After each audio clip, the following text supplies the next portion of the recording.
Hello, ladies and gentlemen. Welcome into a new edition of the Breakaway Bandits podcast, part of the Sports Insanity Network. I am Mike Rifkin. Nate Moser, busy with some other stuff. We've been planning out the free agency podcast for a while now. We just couldn't get our schedules to work.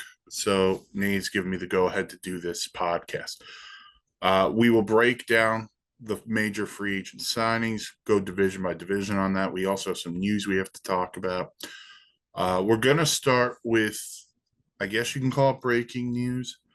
On this Tuesday, July 16th, Joe Pavelski, uh, formerly of the San Jose Sharks and Dallas Stars, has officially announced he is retiring. So congrats to Pavelski, who had over 1,000 points, over 1,300 games played. A lot of clutch moments for both the Stars and the Sharks. Uh, at some point, you got to figure the Sharks will retire his number 8. They've already started those with Patrick Marleau. Joe Thornton's going to get his number retired later this upcoming season. So congrats to Pavelski on a phenomenal career. I don't know if he'll get to the Hockey Hall of Fame. I would vote for him personally. Uh, Excellent player. One of the best net front presences I've of my generation. And he wasn't a big guy. Great at deflecting pucks. He wasn't afraid to go to those greasy areas. Wasn't a big guy. Again, wasn't a big guy. So congrats to Joe Pavelski on a fantastic career. Should be an article up on the network by Nate uh, later this week. So, all right. Got the Pavelski taken care of. The other news and stuff we'll take care of at the end. But we are going to go through free agency because it was hectic. And we've got to start with the capital of where the hectic started. Nashville. The Preds loaded up on July 1st. Barry Trotz wasted no time. He brings in 3 prominent free agents. Steven Stamkos comes from the Tampa Bay Lightning. Jonathan Marchessault comes from the Vegas Golden Knights. And Brady Shea comes from the Carolina Hurricanes. So here's what you're getting in all 3. First of all, with Steven Stamkos, you're getting great leadership. First of all, former captain of the Lightning. We'll get into that side in a second. But you're getting a guy who could produce. And when Steven Stamkos is healthy, he is still a fantastic hockey player. Now, will his numbers maybe take a little bit of a dip without Nikita Kucherov? Sure, possibly. But I think this is an awesome fit. I think Stamkos, you'll slot him in. Probably you could slot him in as your number 1 center if you want to, then slot Ryan O'Reilly as your number 2. I think that's just a great fit. He'll help you on the power play. We know the Stammer one-timer from his office and from Ovi's office.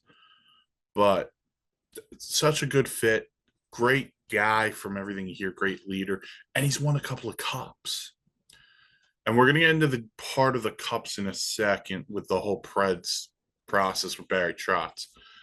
Then you go into Jonathan Marchessault, who had a phenomenal year, 40-plus goals this year, was the Conn Smythe Trophy winner last playoffs, not this past playoffs. Another great player. Him and Stamkos played a little bit together in Tampa. Marchessault, an original Vegas Golden Knight, really came to life in Vegas as a player. Great opportunity. And you slot him in next to Stamkos, and then you could slot Philip Forsberg next to Ryan O'Reilly. You're getting deeper, and that's what Andrew Brunette, and this team need. If you go back and watch the Preds series against the Vancouver Canucks, the Preds' glaring issue has been they don't score. They don't score enough goals. They have to win games 2-1, 3-2, games like that, because they didn't have the offensive firepower. Marchessault, Stamkos, they help with the offensive firepower. Brady Shea was a tremendous signing as well. Great skater, very good offensive defenseman. Should ease some pressure off of Roman Josi, so Roman Josi doesn't have to play 30 minutes a night like he does. And so Shea comes in. Maybe you pair him with Luke Shen, and that's your second pairing on the blue line. I kind of like the way the Preds are molding this thing under Barry Trotz. And, they took a chance on Ryan McDonough last summer. Didn't work. They sent him back to Tampa. So essentially, they trade Ryan McDonough. And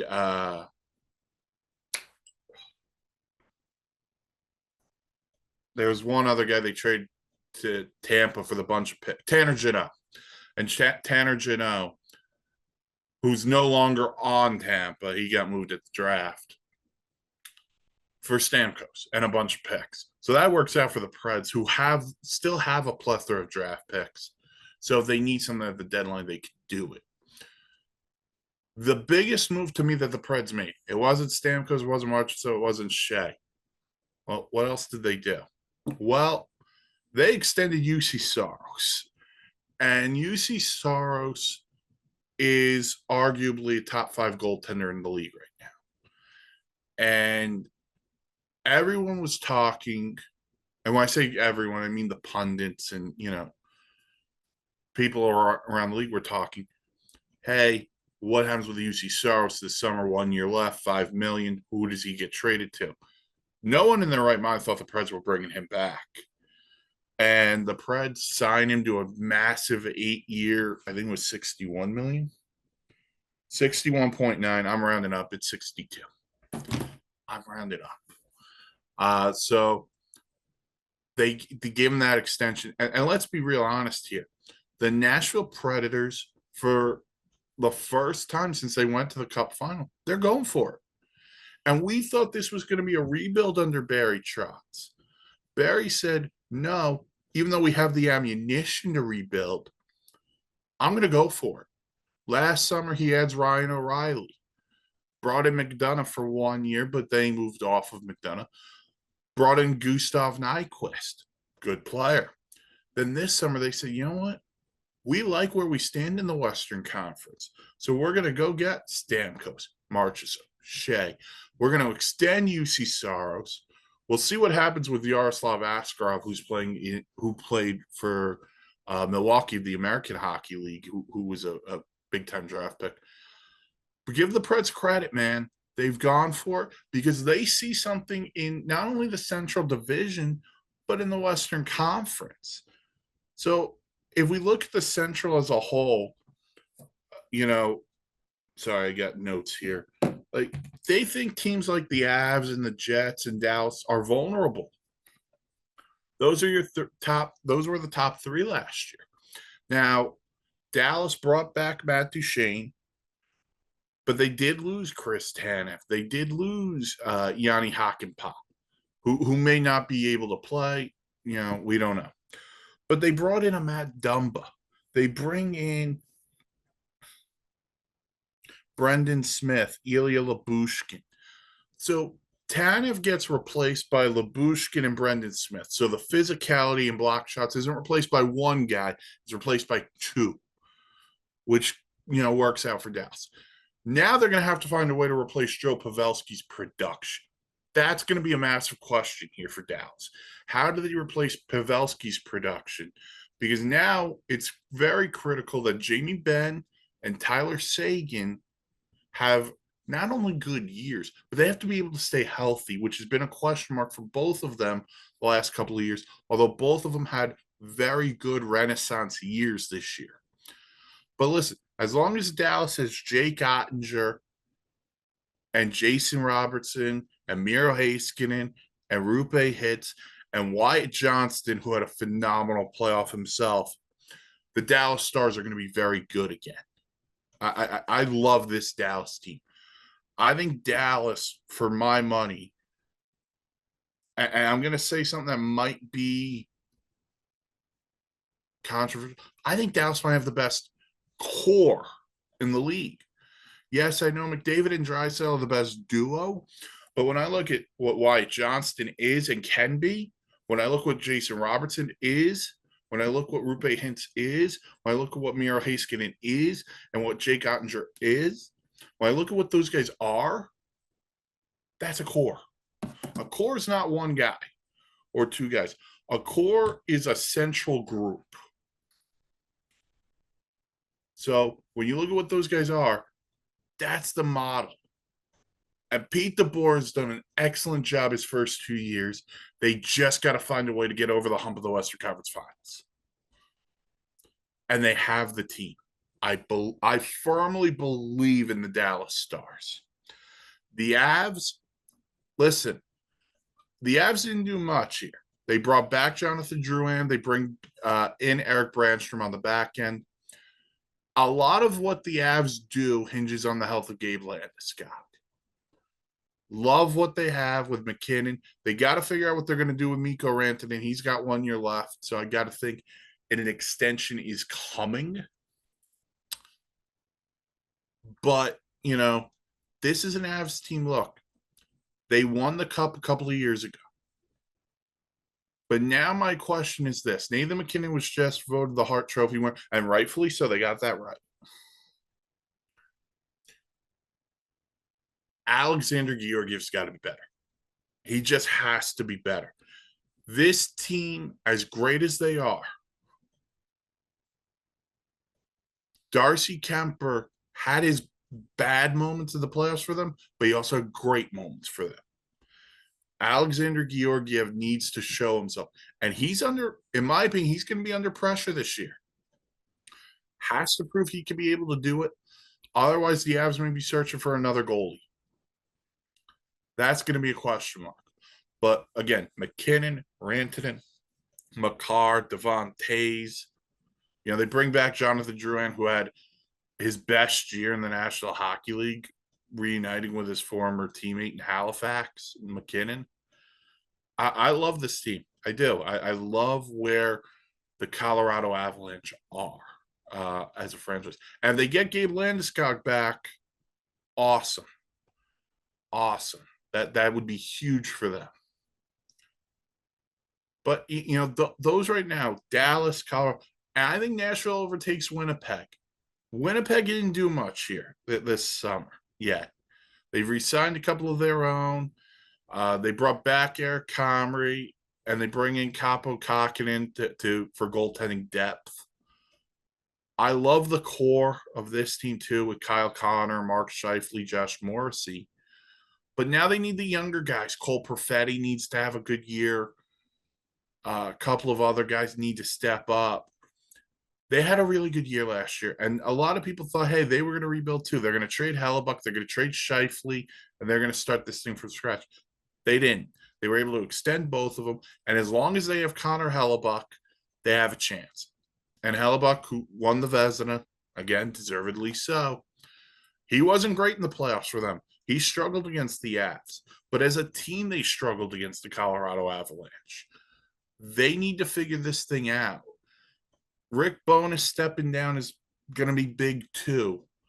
So hopefully for them, Scotty Arniel, who's been there for a few years as an assistant, that's going to be beneficial. But right now, if we're looking at the Central Division, those were the top 4 last year. Dallas, Colorado, Winnipeg, Nashville. I think Nashville jumps Winnipeg. They may even jump Colorado. I haven't gotten that far yet. Also, because the offseason is literally 2 weeks old. Yeah, but if you keep going through this division, through the Central, the Wild added Yakov Trenin. They were very limited on the money they could spend because of the buyouts of Zach Parise, Ryan Suter. I don't love Minnesota. I don't think they're a player or two away, but they have so much. They have talent, but I just don't know what to make of them. If you get what I'm saying, like Kaprizov's great, Matt Zuccarello playing very well when he's healthy. Joel Eriksson is in the conversation for one of the more underappreciated players across the league. Boldy's a young player who they're going to need. Brock Faber had a phenomenal year as a rookie. But here's the kicker for them. Marc-Andre Fleury has announced this is going to be his last year. So they're going to want to win it for the Flower, but I just don't know if they have enough. I don't necessarily love their depth. I think they're very top heavy. I just don't love the Minnesota Wild. Could be me. Could I be wrong on them? Absolutely, I'm wrong on them most years because I don't know. But they're the ultimate wild card in the NHL because they could be very good, they could be very bad, or they could be in the middle. So they're going to be hit or miss. Kind of like the Blues. I'm not a believer in the Blues. They bring back Pavel Buchnevich. They added a couple of other people. They added Ryan Suter, who's making his way through the Central. Nashville, Dallas, Minnesota. Now he's with the Blues. They also had P.O. Joseph and Matthew Joseph. Nate wrote a piece on the website about those two playing together. I'm not a firm believer in the Blues. I know they played better under Drew Bannister last year. He's now the full-time head coach. I'm not there. Like Robert Thomas, Jordan Kyrou, really good players. Colton Parayko is a very good defenseman. I have never been sold on Binnington, even after the Cup. His inconsistencies are just too much for me, and him wanting to fight people, and I'm just not there on Jordan Binnington. I don't know what the Blues are. The Blues in Minnesota are too similar for me, and I don't know what to make of either one of them. So when we do the previews, I'm probably gonna have a middle of the pack because I just don't know. But they did nothing flashy. The Blackhawks did flash. They added help for Connor Bedard. They bring in Tyler Bertuzzi. Pat Maroon comes into town as well. Who else do I have written down here? Teuvo Teravainen comes to town. Alec Martinez comes to town. TJ Brody comes to town. So they brought in a lot of veterans. And they bring in guys like Bertuzzi and Martinez and Maroon who aren't afraid to get their hands dirty either. Bertuzzi could, goes to those greasy spots, score some goals, will play physical, kill penalties. Maroon, you add him to a third, fourth line. You know what you're going to get: physicality, leadership, won multiple cups. Alec Martinez, same thing. Probably going to play on your third defense pair, but blocks a ton of shots. Has won multiple cups. Really thought he was going to retire after the Vegas Cup. He decided not to, but good for him. He gets $4 million. And also what these deals do, not Bertuzzi, because Bertuzzi signed a multi-year deal, but Maroon, Martinez, guys like that. If the Chicago Blackhawks are out of it at the trade deadline, you have trade assets with those two guys. So that's really good business by Kyle Davidson. Those guys aren't making a lot of money, and you can't lose deals with those guys because, argument's sake, a team trades you a third-round pick for Pat Maroon at the deadline. Okay, that's a draft pick, and I could turn that draft pick into anything. I could turn that into. I can use the pick, keep adding to my system, which the Blackhawks have a deep system just based on the fact of how well they've drafted and with the plethora of draft picks they've had. So listen, great job by Chicago. Chicago and Nashville really nailed top portion of free agency. And then there's Utah. And they made some deals, mainly on their blue line. They bring in Ian Cole in free agency, and then they trade for Mikhail Sergachev and John Marino from the Lightning and the Devils, respectively. And again, team with cap space and a plethora of picks. So they're able to move out some of these picks to get better. And I was shocked Tampa gave up Sergachev because Mikhail Sergachev is a very good defenseman, and he's young, and he's played in a lot of playoff games. But again, you're getting two guys if you're Utah who've played in the playoffs, who've played in big games, know what they're doing, and they're going to help. They're going to help bolster a team. I don't think Utah's on the precipice yet, but they got players. Clayton Keller's a player. And let me just side tangent. Clayton Keller's the one guy, like, I'd give up a lot for Clayton Keller if he was available via trade. I don't think he is, but he was the one guy. But I listen, Utah's trending upward. Their one regret this offseason was the name. But bringing in Cole, bringing in Sergachev, bringing in Marino, you're help bolstering that blue line, which is good. So that's essential. So I'm not doing – I'll do winners and losers at the end of free agency. But the three that stand out, love what Nashville did, love what Chicago did, like Dallas. Don't love it, like it. Don't like Winnipeg. Don't like what Winnipeg did. And I don't like what Winnipeg did for this reason. I think Winnipeg has to feel this way. As long as you have Connor Hellebuck, you feel like you have a chance to win. Did you do enough to improve your team from last year? And right now, for me, the answer on the Winnipeg Jets is no. They didn't. And that's the part that would frustrate me if I'm a Winnipeg Jets fan. Because last year you were giddy. Bringing back Scheifele, bringing back Hellebuck. Giddy. Great year for the Winnipeg Jets. And then Kevin Cheveldayoff just doesn't move the needle. Now, do I think Winnipeg's still a playoff team? I do. I still like them enough to be a playoff team. But I don't know if they're a Stanley Cup contender. And that hurts me saying, because I am a big fan of what the Winnipeg Jets have.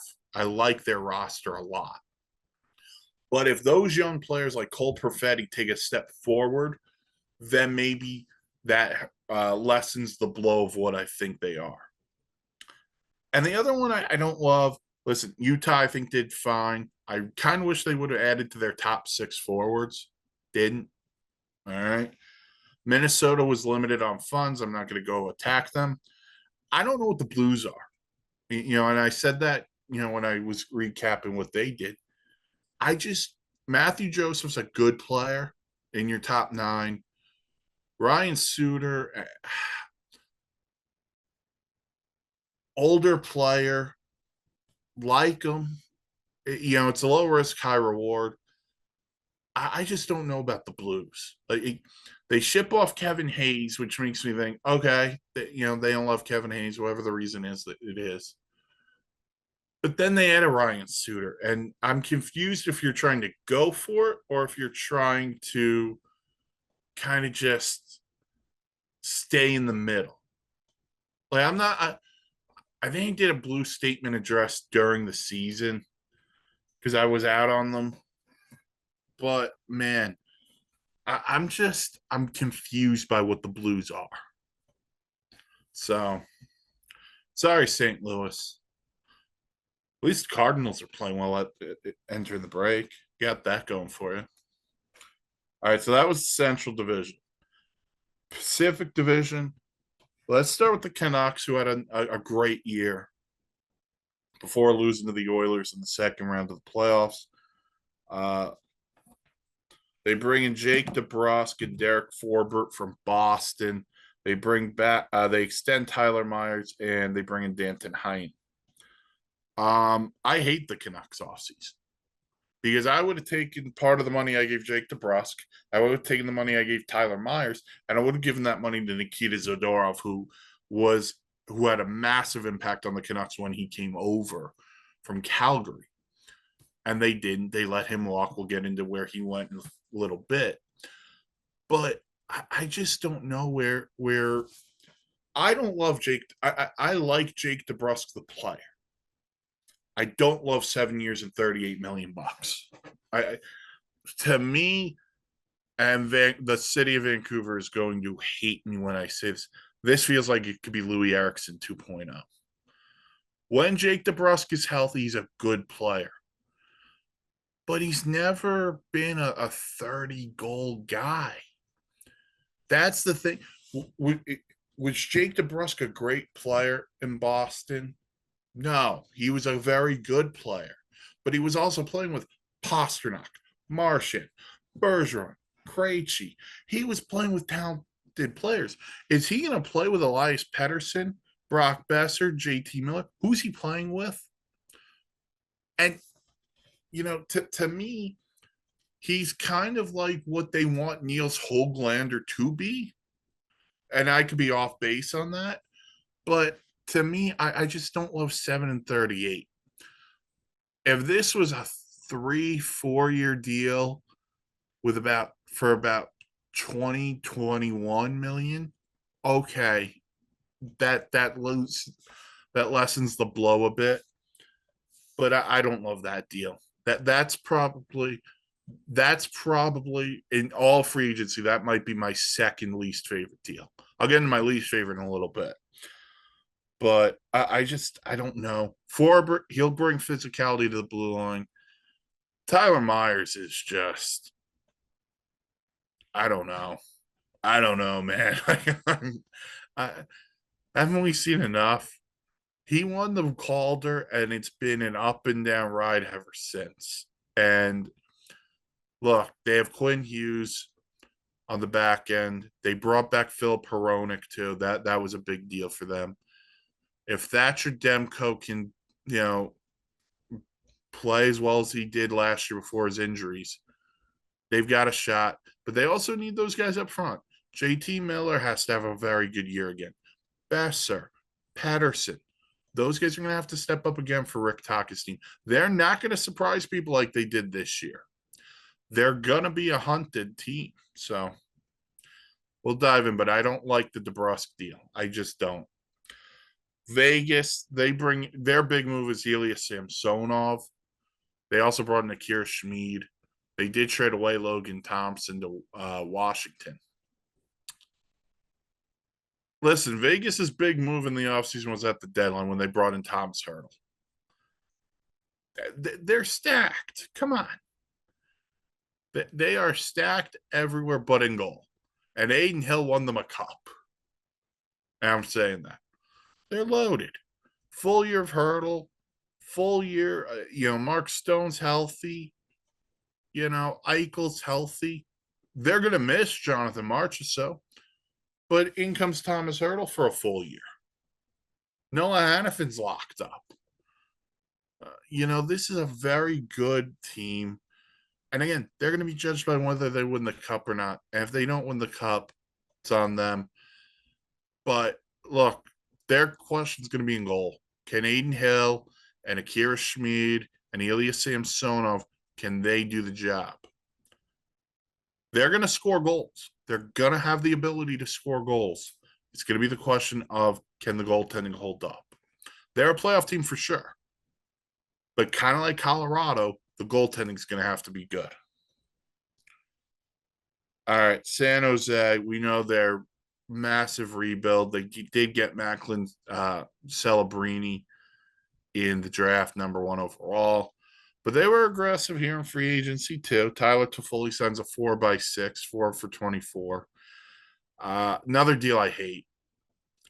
Not because Tyler Toffoli's a bad player. Tyler Toffoli's a very good player. But if you're Tyler Toffoli, you couldn't find a better spot than the San Jose Sharks? Am I missing something? you know, and I get it. Mike Grier has to put at least a somewhat competitive team out there, but Toffoli can't be traded this dead at the deadline because you didn't sign for 1 year, signed for 4. So is a team willing to trade for a Tyler Toffoli under contract for 3 more years at $6 million? I don't know. I don't know. Proven goal scorer, proven playoff performer, but this is a team in massive rebuild. And these are the deals that are the reason why they have to go into had to go into massive rebuild, because they signed guys where one, they didn't need to, or they signed guys to longer term deals when they were, not near the end, but 30 plus. You know what I'm saying? Thornton, Burns. This is a tough one for me. I like Tyler Toffoli, the player. I thought he looked good in a couple of different uniforms. Staying in Winnipeg would have been nice. New York Ranger jersey would have been nice. A lot of different uniforms for Tyler Toffoli. Did not see the San Jose Sharks. Don't love the deal. From his perspective, if you want to win, that was the last place I would go. I would have preferred Tyler Toffoli in Chicago, to be honest with you. At least Chicago. Listen, Connor Bedard, Taylor Hall, Nick Foligno. I got a team. I got some things there. San Jose. Whew. They also brought in Alex Weinberg, who played for the Kraken and the Rangers last year. Famously scored the game-winning goal in Game 3 of the Eastern Conference Finals for the Rangers. Good defensive centerman. Probably your third-line center. Could chip in some offense. Didn't do it a lot for the Rangers. But $5 million a year, and again, that feels like just we have to get somewhat to the cap. Don't love, but listen, the Sharks had money, so they could be a little bit more aggressive with that kind of stuff. They might have to overpay to get guys to play there, especially in their predicament. Don't love it, but hey, it is what it is. Oilers, real aggressive. Really like what they did. Adam Henry comes back. Matthias Janmark comes back. Those two guys were huge for them in the playoffs. Janmark might have been their best player in the Stanley Cup final. He had that great of a series, scoring shorthanded a couple of times. Yeah, so those guys come back. Corey Perry comes back on a 1-year deal. Connor Brown comes back on a 1-year deal. So they've got depth. Then they bring in Jeff Skinner, who got bought out by the Sabres, 1-year deal. Jeff Skinner's never played in a playoff game. But adding Jeff Skinner to this team, another goal scorer, more depth. They also bring in Victor Arvidsson, who also would have looked really good in a Rangers uniform. Board battle guy, battler, could score as well, play anywhere in the top 9. Skinner's more of a top 6. Arvidsson's your top 9. They're deep. The Oilers are deep up front. Still don't love the blue line, especially if Darnell Nurse is going to play the way he did in the Stanley Cup final. He was brutal in that final, as was Evan Bouchard. And listen, this is the same thing as Vegas. It's the same thing as Colorado. This comes down to Stuart Skinner. Can Stuart Skinner be good enough to win a cup?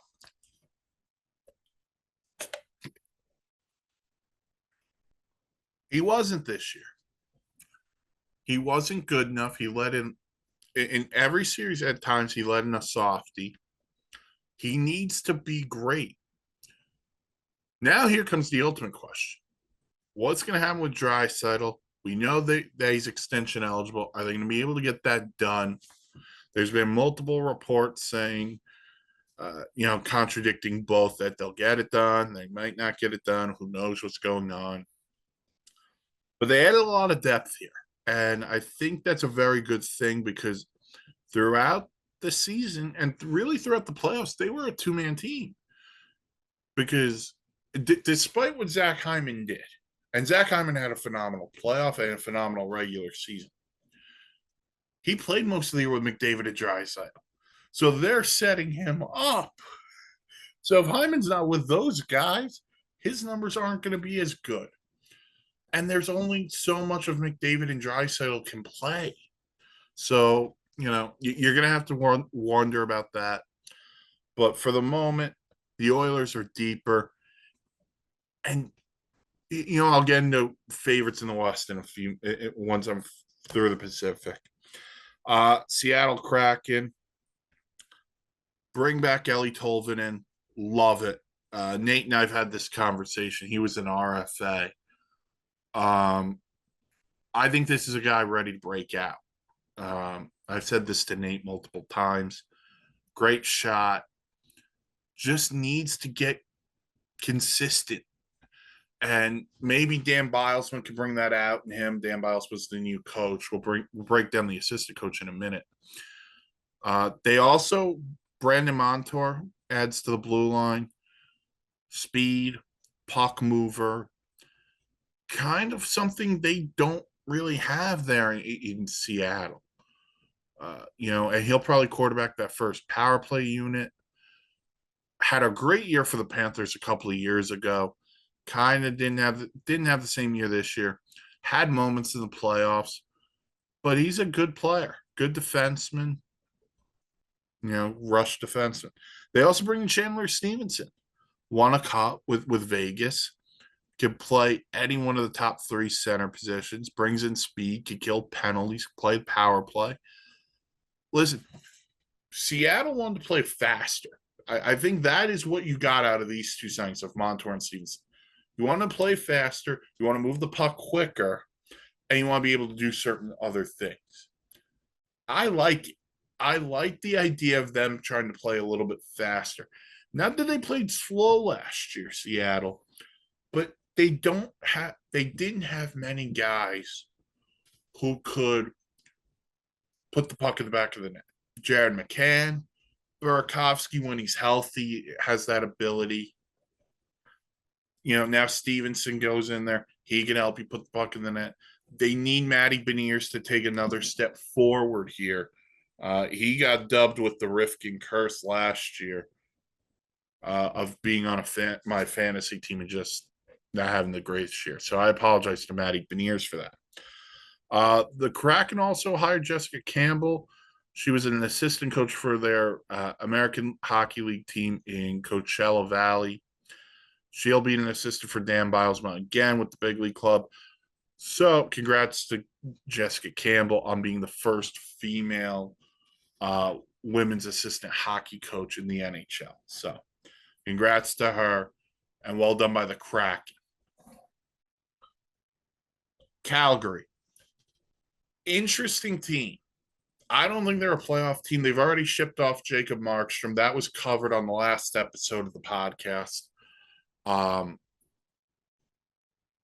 If you didn't know, the last episode, which was a cup final recap, and all trades up until the draft, those are up on the SIN YouTube page, as will this video.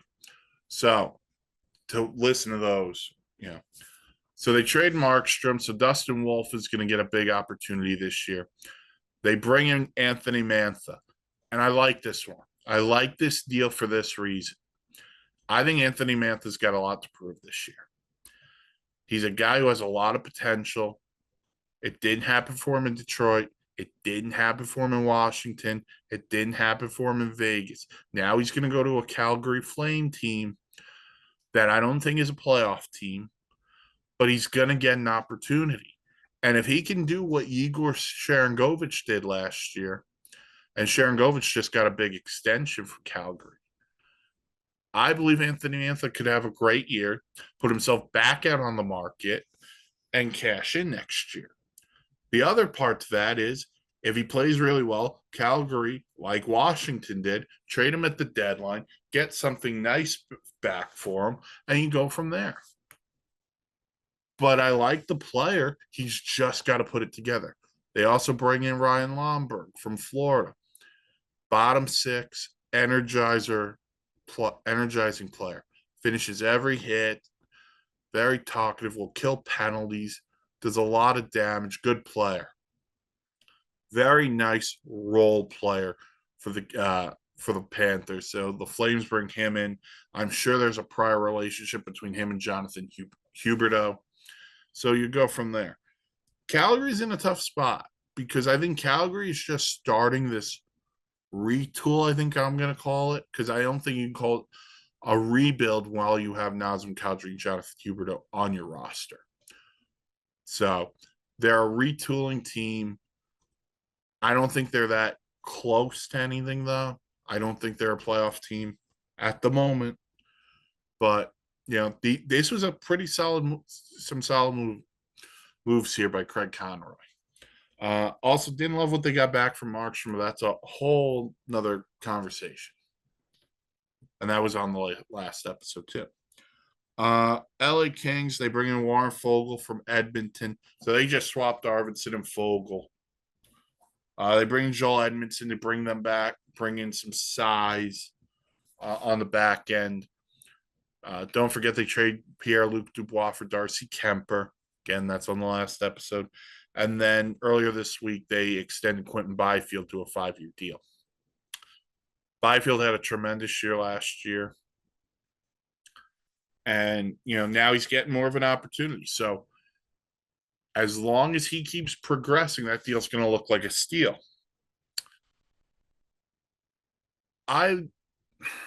My thing on the LA Kings is this.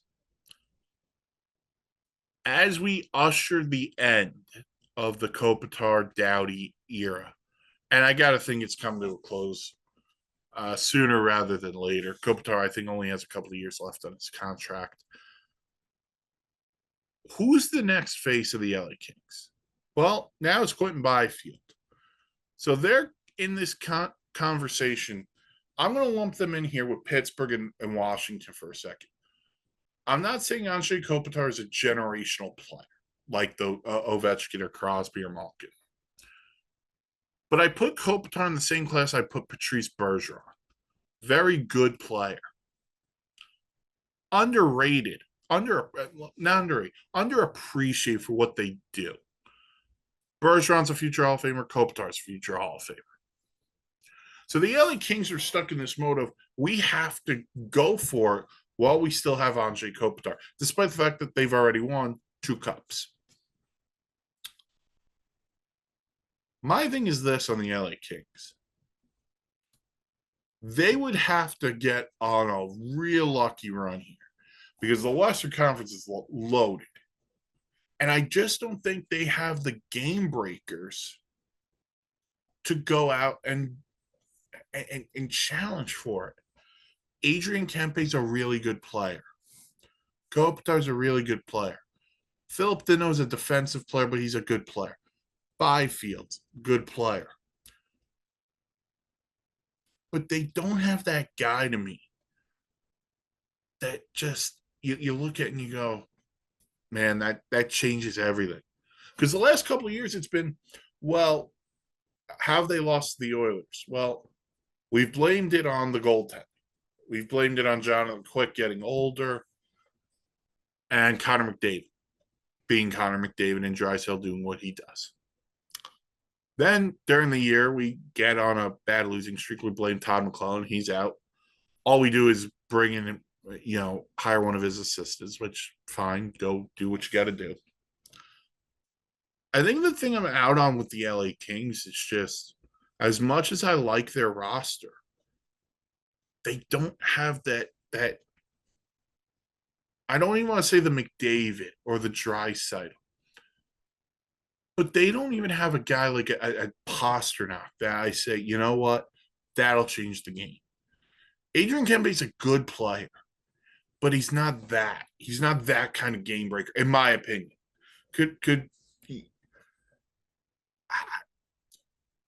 I look at LA right now.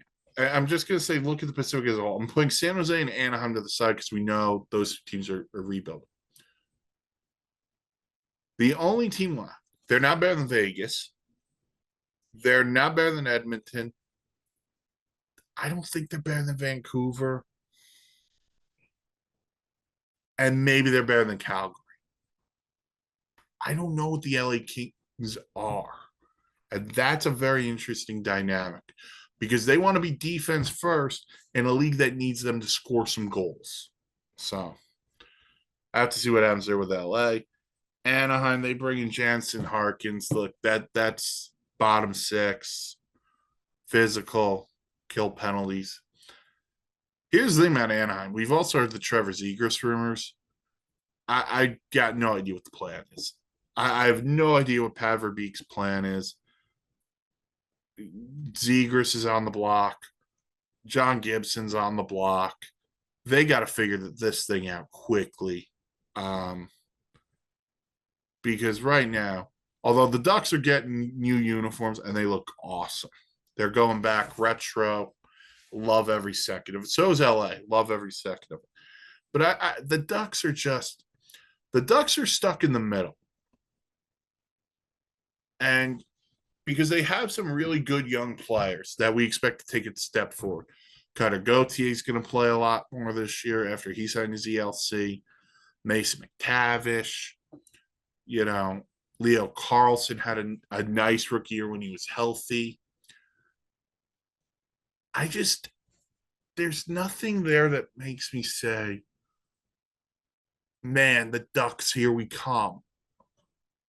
I'm just not there. I'm sorry, Anaheim. But yeah, I'm just not sold on the Ducks.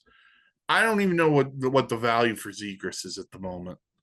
And John Gibson, I would have traded John Gibson 2 years ago to someone who was interested.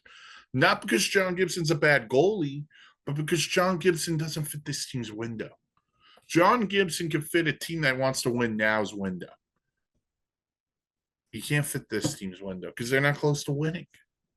They're not close to the playoffs. So that's Anaheim. So the Central, I told you I loved Nashville, loved Chicago, liked Dallas, hated Winnipeg, St. Louis.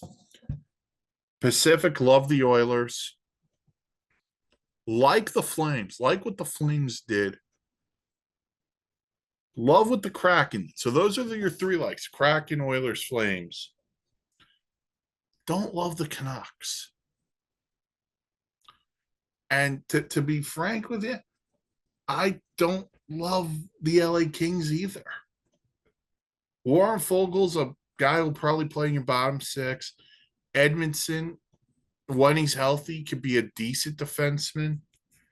They made the trade Kemper for Dubois. They're hoping that works. But I don't love the LA Kings at the moment either. So we'll break down I'll break down my top three winners after we go through the Eastern Conference. And we'll start in the Atlantic. Boston. Nikita Zadorov, Elias Lindholm. Loved every second of it. Zadorov brings a physical presence to the blue line. Probably plays with Charlie McAvoy. I like it. All-timing Bruin. Nikita Zadorov is a classic Bruin. There's not an ounce of, if you disagree with Nikita Zadorov being a classic Bruin, I cannot. I don't know what to tell you. Physical. Had a really good playoff for Vancouver, too. Might have been their best defenseman outside of Quinn Hughes. But he cashes and gets a good deal from the Bruins. People are complaining about the term on that one. And listen, the Bruins are win now. They don't care about the term. If Zadorov helps them win a cup next year, they don't care. They also bring in Elias Lindholm. This was the slam dunk. This was a slam dunk because everyone knew the Bruins needed a center. And after Bergeron and Krejci both retired, Charlie Coyle had a nice year last year. Pavel Zacha had a nice year last year. Elias Lindholm comes in. We thought they would trade for him from Calgary. They signed him as a UFA, put him in between Marchand and Pasternak. Then all of a sudden, Coyle slots down a roll, and Zacha slides down a roll. And the Boston Bruins get deeper, and they get more menacing. And that's how they're going to be. They're going to be that team. They've had a really good 2 years under Jimmy Montgomery, and they are still a threat in the Eastern Conference. They are still a threat to win the Stanley Cup. They are. And opening night, Boston at Florida, I need Nikita Zadorov versus Matthew Tkachuk in a fight. Embrace that. That's how Nikita Zadorov welcomes himself into Boston. He has to fight Matthew Tkachuk. But I like what the Bruins are. I love what the Bruins are. They are still one of the class teams in the Eastern Conference. All right, Buffalo Sabres. They bring in Jason Zucker, James Reimer, Nicholas Aube-Kubel. Look, the Sabres did a lot of things on their bottom six. I like the Zucker deal. Aube-Kubel's okay. But they're banking on some guys having really good years again. They're banking on Tage Thompson having a great year. They're banking on Alex Tuch having a great year. They're banking. They're banging on their goaltending situation with Pekka Luukkonen, Devin Levi, and now Reimer. Here's the thing about Buffalo, and if Nate was here, I think he would agree with me. Their move was Lindy Ruff. But here's the thing.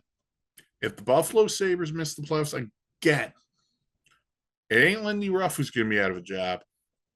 It's going to be Kevin Adams. And here's my problem with Kevin Adams. If you're on the hot seat, you have to go for it. You can't sit here. Excuse me. You can't sit there and tell us how big of a year you think this year is and then not make a massive move. Because you're telling me you think your team is good enough. I'm here to tell you, buddy, I don't think your team's good enough at the moment. Now, if you're in at the deadline and you want to make a move at the deadline as your splash, okay. But I don't think you should be doing that. You had a chance for Vladimir Tarasenko. He signs within your division again. You had a chance to go get Jay Gensel. You didn't do it. We'll get into Gensel. And now he's within your division. I thought Tyler Bertuzzi could have been a guy who fit pretty well in Buffalo. You didn't do it.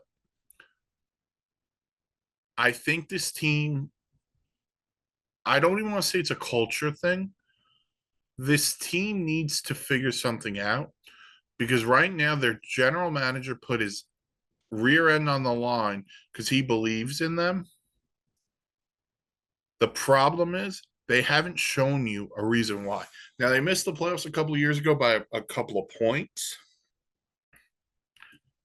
But at the moment, if you look at the Central's Central Western Conference, if you look at the Atlantic as a whole, you know, the one team I can firmly say they're better than is Montreal, who really didn't do a ton here in the offseason.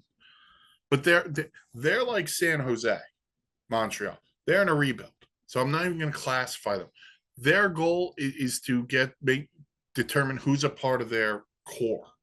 And that's called Caulfield, Slavkovsky, who got a nice long-term deal to be the face of the team.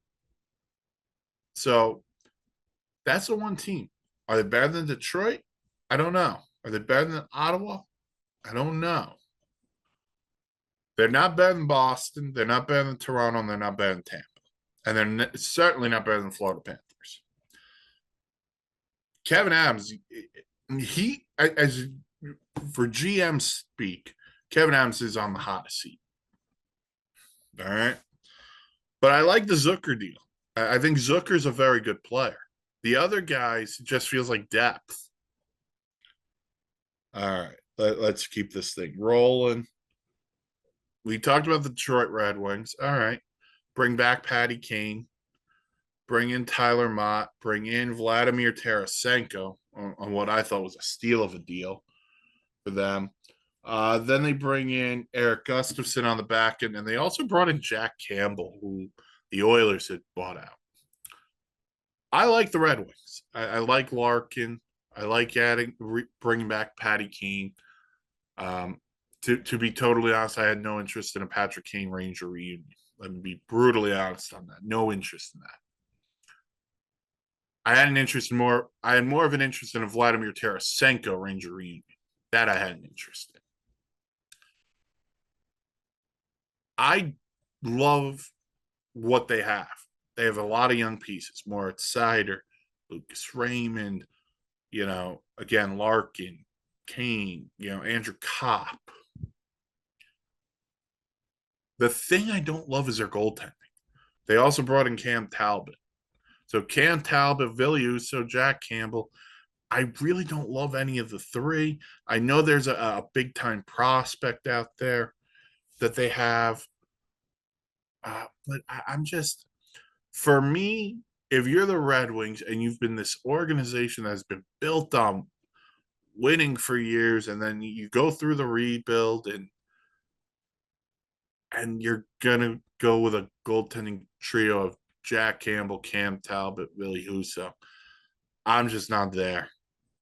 I'm not there unless the prospect's ready and one of them is gone. I don't love it. They need goaltending to be really good. And I'm not saying because Cam Talbot's a bad goalie. He's not.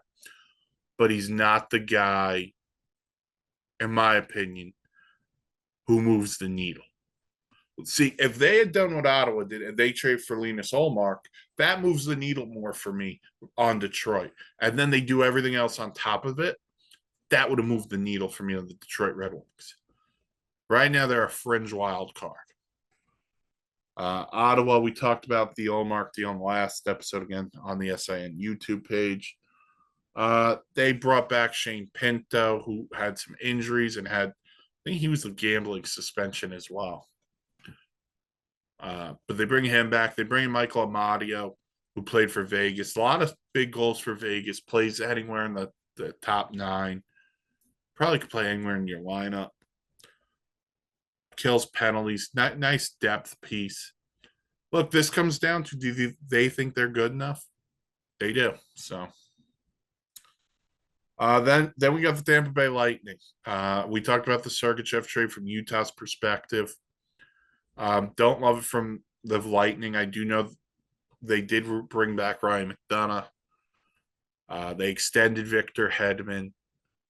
They lost Stamkos, but they bring in Jake Gensel. And they traded for Gensel's rights from Carolina. Signed her to a 7-year contract.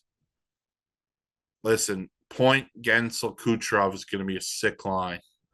And you know what you're getting from Gensel in the playoffs? He could play. Everything about the Lightning is just, can they stay healthy? And they were banged up a lot last year. And they still pushed Florida a little bit. But they had a lot of injuries. A lot of guys were hurt. They're back to being a cup. They're still a cup contender.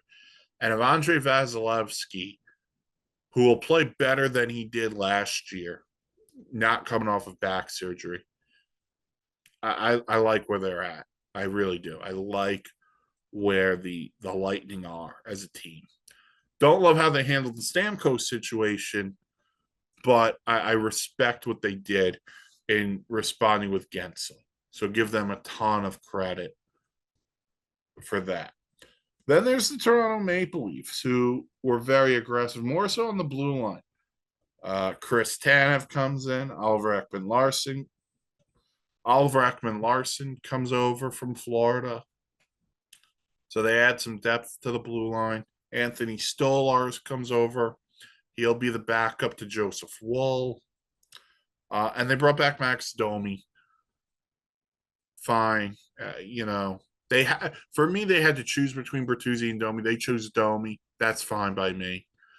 The thing I'm going to talk about with the Leafs is more the Mitch Marner stuff, because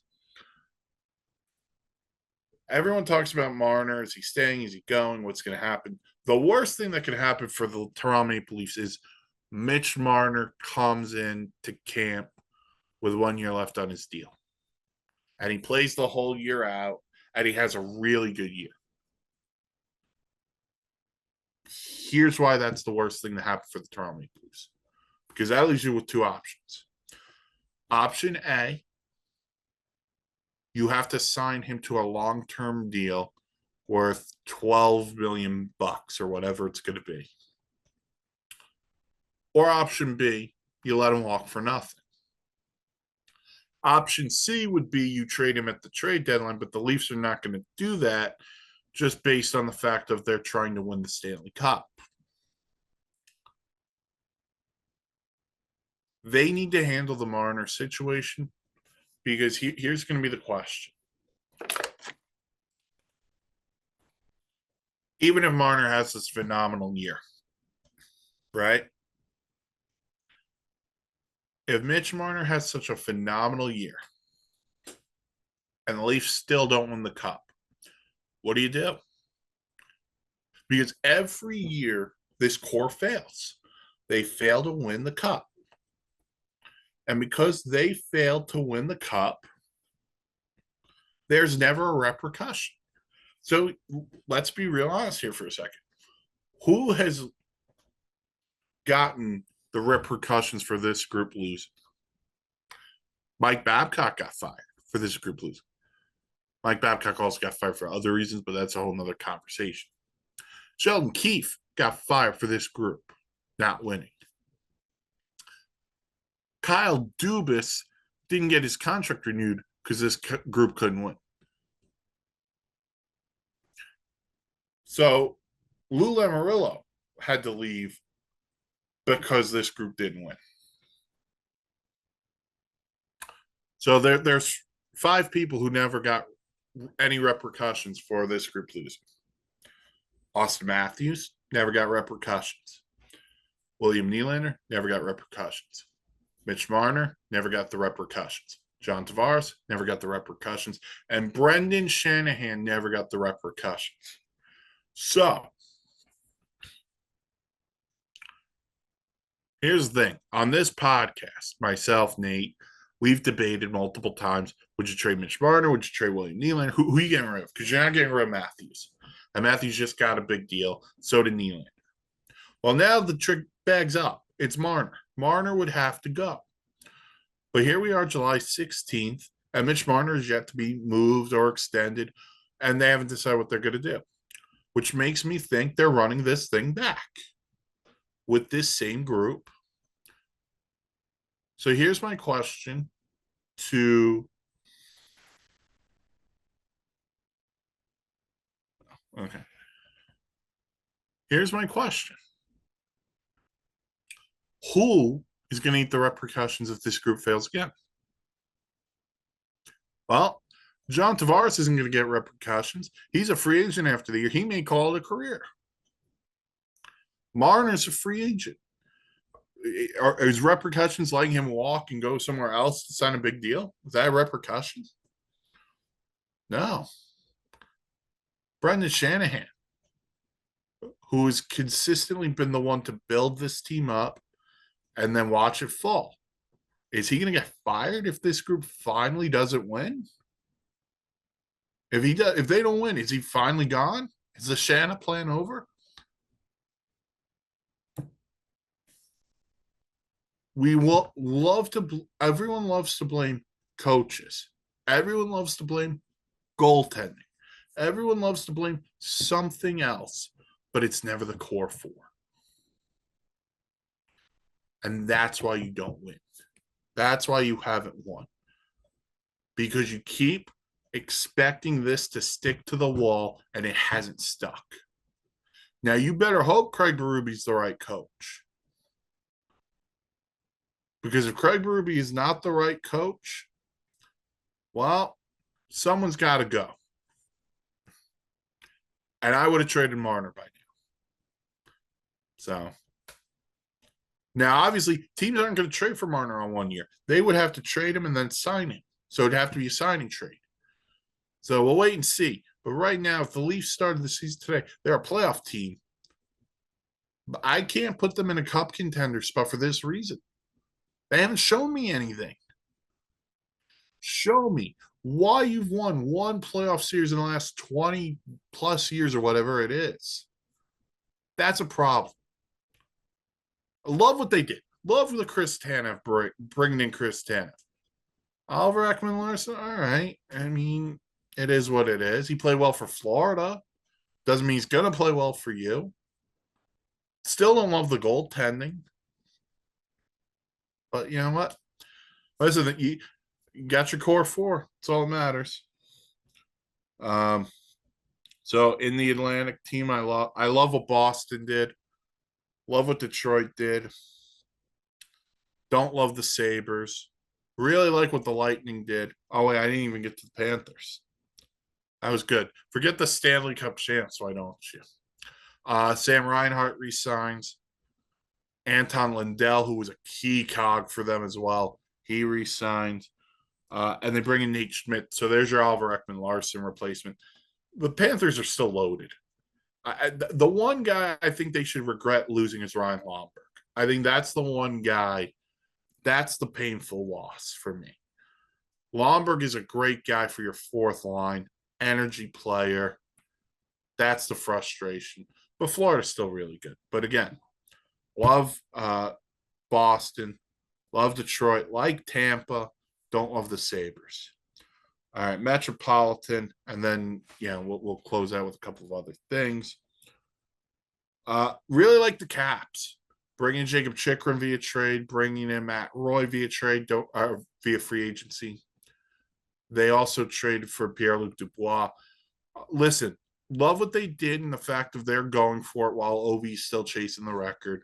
But this puts a lot of pressure on Charlie Lindgren. If he can have a similar year, the Caps are going to be a better team, like where they are. Can't talk about the Caps without talking the Penguins. They bring in Matt Grzelcyk and they bring in Anthony Beauvillier. Their money's all tied up in those veterans. Crosby, Malkin. Crosby looks like he's going to get an extension soon. Malkin, Letang, Rust. I don't love where the Penguins are. But again, this is a big year, I think, for Tristan Jarry. Can he stay healthy? Can he help them try to win one more with this group? Because I got to admit, I think the toughest job in the league right now belongs to Kyle Dubas because he has limited funds. And he has to try to keep making this group want to win, building this team to win, while placating those veterans. So he's got a bargain shop, like the Beauvillier signing a lot, to be honest with you. I think Anthony Beauvillier, who's moved around since his time with the Islanders, I think that's a player who can really do some really nice work with the Pittsburgh Penguins. And I've always liked Matt Grzelcyk on the back end. He may have played for Mike Sullivan at BU, so I'm not 100%.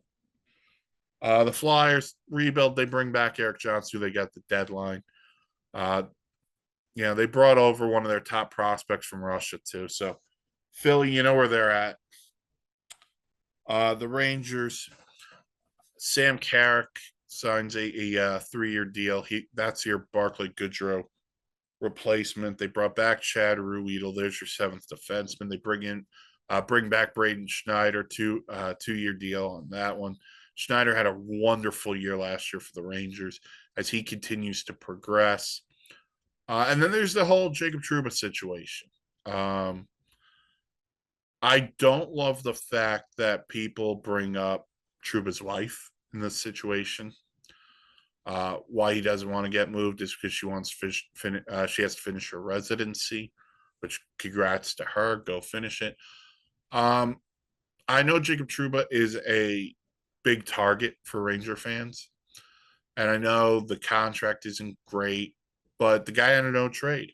And if the guy has a no trade, he has every right to wait, to not waive, to go anywhere.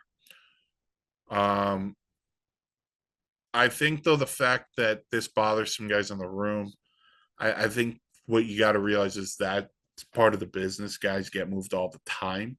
And Chris Drury needed money to free up some cap space. And so I think when push comes to shove, if Jacob Trouba's there, start a training camp, I think he'll be a total pro about it. I think Chris Drury would be a total pro about it. And I think the pros have to be total pros about it. They also brought in Riley Smith from Pittsburgh. He'll play in the top 9 on the right side. The question's this: who's playing with Kreider and Zibanejad? And I think this opens up an opportunity. Capo Caco, if he could stay healthy, maybe he gets that shot. He's gotten that chance before, but he'll probably get it again here. Maybe they go Brennan Ottman, gets an opportunity out of training camp doing it to try to play there. Maybe it's someone else from Hartford. I don't think you're going to break up Lafreniere, Trocheck, and Panarin. I don't think you're going to do that. So, and here's the other thing: could Filipino potentially be the guy? They tried him out at wing during the playoffs against Florida. Maybe that's your answer. Heedle on the right side with those two. That has some potential, depending on where they want to play Filipino. The Islanders, they bring in Anthony Duclair. This is my favorite signing, to be honest with you. The Islanders play. The Islanders are in the midst of changing styles because they went from the defense of Barry Trotz and why am I blanking on who replaced Barry Trotz? Man, it doesn't matter. But you go from that defensive style to Patrick Waugh, who wants to play more up tempo, more offense, more shots. Anthony Duclair played for Patrick Waugh in junior. So there you go. That brings you some speed, some goal scoring if Duclair could stay healthy. Love that move for the Islanders. You already have Barzal, you have Nelson, you have Horvat. So I kind of like adding Duclair. The Devils, they added to their blue line. Brett Pesce comes over. Brendan Dillon comes over from Winnipeg. Pesce comes over from Carolina. So you hurt Carolina in the process. And don't forget they added Markstrom. They also bring back Thomas Tatar, had a nice year. Like what the Devils did. Really do. Pesce's a solid defenseman. Dillon's a physical presence on the blue line. That's probably your Brendan Smith replacement there. So kind of like what the Devils did. The Blue Jackets had Sean Monahan. I hate this deal. They gave him 5x5.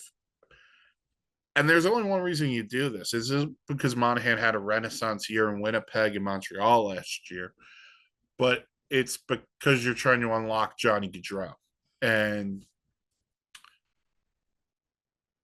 you can't implicate. I don't think the Gaudreau signing was a bad signing. I just don't think it's worked out. It doesn't hurt that he's going to be on his third different coach, 3 years. But trying to get him to play with a guy who he's got chemistry with. I would have went bigger. I would have went Lindholm. And if they did and Lindholm says no, that's fine. I don't love the Monahan one. The injury history is too big of a risk. Yeah, I don't love it. But they got a nice young core there in Columbus. They got some guys coming who keep growing. Don't love the Monahan signing. And then there's some Carolina Hurricanes who lost a lot, but they bring back Jordan Martinhook. They bring in Sean Walker. There's your Brady Shea replacement. Jack Roslovic, who they're probably going to use. I'd put him more in the Teravainen replacement than I do the Gensel. Will Carrier, who got the Miles Wood deal. Not a lot of money, but a lot of term. Shane Gostisbehere, another defenseman who could skate. And they brought in Tyson Jost. That's kind of your low risk, high reward deal. A lot of guys left, though, in Carolina, and a lot of new faces. I'm going to be intrigued by how Carolina plays early with some of these guys. So, but I got to put them in the loser category because losing Teravainen, losing Gensel, they did extend Jacob Slavin, but that's a big loss. Love what the Isles did with Duclair. That's arguably my favorite signing. Also love what the Caps did. Caps added to that blue line. They continue to go for it while Ovi chases this record. So, all right. So if I'm going to pick 3 winners, 3 losers from all free agency, from all the teams, Nashville has to be a winner. Cup pedigrees, the Saros extension, Love what the Preds are. That puts them in as a cup contender. Got to put the Oilers in there just for the depth they've added. Jeff Skinner, Arvidsson, etc., etc. The guys they brought back. Everything now hinges on Stuart Skinner. I'm torn on Boston and Detroit, but I think I'm going to lean Boston because I love the Zadorov deal that much. And Lindholm, I thought phenomenal. Those are two phenomenal deals. Uh, three losers. I'm gonna put the Sabres in the loser category just because I wanted them to go bigger, and they didn't do it. So now you're banking on a lot of this to work out. So I'm putting them in the loser category. I'm gonna put. You know what? I'm gonna put the. It's hard for me to put a team like the LA Kings, who spent the money, in the loser category. So I'm not going to do it because I put them more in the St. Louis category. I'll put Columbus in the loser category for now because I hate the Monahan deal that much. But again, that's a young team waiting for them to break out on some certain things. But if Johnny Gaudreau has a bad year again, we're going to have revisit this. So I'm going to put Columbus in there, Buffalo, and then Carolina, for what they lost. But if I'm going to add a fourth just to be nice, I guess. Also, I could put Seattle in as a winner. You know what? Winnipeg. Winnipeg's a loser as well. Nashville got better than them, in my opinion. And Colorado is better than them, and Dallas is better than them. And as great as Connor Hellebuck is, he's going to need the help. But again, I could also put Seattle in as a winner, Chicago as a winner, and that would probably end the winners. You know what? So Chicago and Seattle enter the winners. Love what Seattle did with Montour and Stevenson. Love what Chicago added to with Bertuzzi, Maroon, Martinez. So that's free agency, winners and losers. It's still going. There'll be more free agency. But I do want to dive into one more thing before I close this episode out. And it's the NHL made an announcement about a week ago. It's reinstated Joel Quenneville and Stan Bowman. And what reinstatement means is teams can now talk to them about taking on roles with certain franchises. Remember, they were suspended due to their negligence in the Kyle Beach case. The NHL continues to get their stick their foot in their mouth because they weren't very specific to what any of these people, what Quenneville, Bowman, and there was one other man reinstated. They weren't specific in what they did to earn the reinstatement. And that bothers me because these guys didn't do a thing when, something terrible was going on. And, if you're Kyle Beach and you saw that, what's your reaction? But the NHL continues to do stupid things. And as long as, and look, this isn't a hit piece or whatever, but if Gary Bettman continues to do, Gary Bettman continues to do the wrong thing, in my opinion. And this is on the heels of what just transpired with the Arizona Coyotes. And, every time something good happens for this league, something bad happens because the commission. These guys don't deserve to come back. And by the way, if I'm an organization, here's the thing. If any organization brings in Joel Quenneville or brings in Stan Bowman, it's a PR nightmare. So they're reinstated, but that doesn't mean they're getting a job. But I wouldn't hire them anyway because there's going to be such a PR nightmare, a la Columbus Blue Jackets and Mike Babcock. But this is worse. So if I'm a team, I ain't hiring either one of them. Good riddance. Stay out of the public eye. Shameful what Gary Bettman does. It is shameful. That'll do it for this edition of the Breakaway Bandits podcast here on the Sports Insanity Network. Follow us. Twitter, Network, S Insanity Real, Podcast, SIM Breakaway.